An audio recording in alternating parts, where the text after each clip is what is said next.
Фатулла Гүленди мына кыргыз коомчулугуна азыр кеңири таанылып келатат да, мындай айтканда. Мен бул кишинин көп чыгармаларын окудум. Көп мында ой толгоолор менен тааныштым да. Бүгүн Фатулла Гүлен бир кандайдыр бир карама-каршылыктын ортосунда турган сейт да. Бирок ошентсе дагы Фатулла Гүленди жаңы түшүнүп, жаңы тааныган адамдар булар жакшы ой пикирде. Фатулла Гүлендин идеялары бул билим берүүгө арналган. Билим берүүгө арналган. Ойлочу, килтейген дүйнөдөгү миллиардерлер, байлар дагы өзүнүн колундагы акчасын салып мындай иш кыла албайт.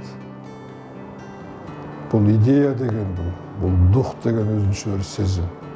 Мисалы мен айтардым, бул Фатулла Гүлен Руми сыяктуу эле да буга бир жаратылыш берген, Кудай берген бир касиеттер. Ошол дүйнөдөгү мындай айтканда адамдарга билим берүү аркылуу ишине ашырайын деген адам да. Мына мен мындай карасак, мындан 30 жыл мурун, 30 жыл, 40 жыл мурун ушундай идеяларын ишке ашырайын деп, ушу билим берүүнүн жаңы типтеги мектептерин түзөйүн деп, билим берүүгө салымдарын кушайын деп чоң аракеттер кылганда. Гүлендин башынан өтө татаал кыйынчылыктар өткөн да, айтканда. Ошол эле бүгүнкү мезгилде көрө албастыктар, ичи тардыктар, сараңдыктар, адамдагы мындай туура эмес көрүнүштөрдүн баары ушул Гүлен жака оодарылган да. Бирок Гүлендин кишинин идеялары, адамзатка болгон таасири, ошол жакшы сапаттарды билим аркылуу жеңүү ушул Гүлен аркылуу чечилген да. Мына бүгүн дагы ушул Гүлендин тегерегиндеги жакшы адамдар чогулуп, мындай адамзаттын өнүгүүсүнө, динине, алардын мындай айтканда жынысына, же болбосо анын өңүнө, анын бай кедейине карабай билим берүүнүн чоң максаттарын койгон. Мына дүйнөдөгү 160 мамлекетте мектеп ачып, жогорку окуу жайларын ачып, ошого билим берип, ошонун бул мындай караганда бул Гүлендин идеялары ошо бүгүнкү өнүгүү менен үндөш, типтеш да. Ал сенин баягы ички дүйнөңдү, гармониялык өнүгүшүңдү, тең уктуулугуңду, сабырдуулугуңду мындай айтканда ушуга багыттайт да. Мына бул мектептердин артыкчылыгы. Ошон үчүн жаңы өнүгүү коомунда жаңы адамды тарбиялоодо мына карачы.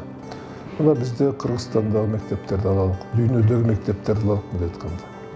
Бул билимдүү, профессионал, көп тилдүү, сабырдуу, диалогко келген, эртеңкини көрө билген, өзү ой жүгүрткөн, өзүнүн ою бар адамдар тарбияланат да. Мына биз ушуга баратабыз да мындай айтканда. Демек, эмне айтсаң ошону аткарган адам эмес, өзү ой жүгүрткөн. Ошол оюн, ошол билимин практикада колдонулган, жаңыча ой жүгүрткөн, анализдеген, синтездеген адамдар тарбияш болуп турат да. Мына ошолор экен коомду өнүктүрүүгө жол ачат экен да. Мына ошолор экен бул демократиянын чоң принциптери. Мисалы, биз ислам дининдеги чоң ойчул, ислам дининин жактоочусу катары түшүнөбүз да. Мындай карасаң, дүйнөлүк цивилизациядагы билим берүүнүн өнүгүшү ушул типте келатат да. Мына билим берүүнүн теориясынан практика 15 жыл артта калган. Бирок Руминин, Гүлендин идеялары бул өлбөс идеялар мындай айтканда. Адамзатка туруктуу өнүгүү бере турган идеялар мындай айтканда. Мына мен айтардым, ушул мына билим берүү системасына койгон басымы бул эң чоң нерсе. Эгерде билим берүү бүгүн өнүкпөйүнчө, бүгүн дүйнөдө билим берүү эң биринчи орунга чыкты. Бүгүн техника эмес, технология эмес, социалдык проблема толтура аларды эмес. Бүгүн билимдүү киши гана коомду өзгөртөт. Bilimdүү kişi gana jakşı yaşay alat. Ошон үчүн билим берүүнүн дүйнөдөгү биринчи орунга чыгышы бекерден эмес. Мисалы, даже Америка мектептеги билим берүүнүн 15-чи орунга түшүп калды. Биздин экономикабыз 15-чи орунга түшөт жакында деп коопсуздук менен абдан кам көрүп атышат. Бул идеяларды, бул ойлорду улам мындан 30 жыл мурун алдыга койгон элек. Бүгүн ошол балдар мына мындай айтканда 30-га чыгып калды. Мындай айтканда ошол бүгүн коомдун өзгөрүшүнө чоң таасир тийгизе башташты. Бөлөк Үлемдин идеялары менен дүйнөгө жакшы нерсе таратып атты. Экинчиден, мунун жакшы жактары мына толеранттуулук, диалог Евразия. Толеранттуулук, сабырдуулук мындай айтканда, диалогго барып, өмүр бою конфликтке барып, ал жерде менен чыр-чатак, уруш, талаш, согуш. Өнүгүүнүн бир гана жолу менен бул диалогго баруу, сабырдуулук менен чечүү бардык нерселерди, ушул экен да.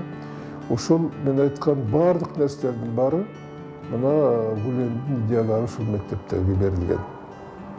Гүлендин идеялары, Гүлендин бүгүнкү максатты коюп аткан максаттардын баардыгы адамзаттагы өнүгүүгө тиешелүү, туруктуу өнүгүүгө багытталган нерселер да. Ошон үчүн мен ойлойм, ушул идеяларды колдоп өсүп өнүүнүн негизи бул дүйнөдөгү баягы биримдикке, достукка мындай айтканда, жакындыкка өнүгүүгө алып келе турган чоң принциптердин бири. Гүленди бүгүн көпчүлүк мамлекеттер дүйнө таанып, муну интеллектуалдык, интеллекти күчтүү инсан экенин таанып, кээ бир рейтингтерде биринчи орунду берип атышат да.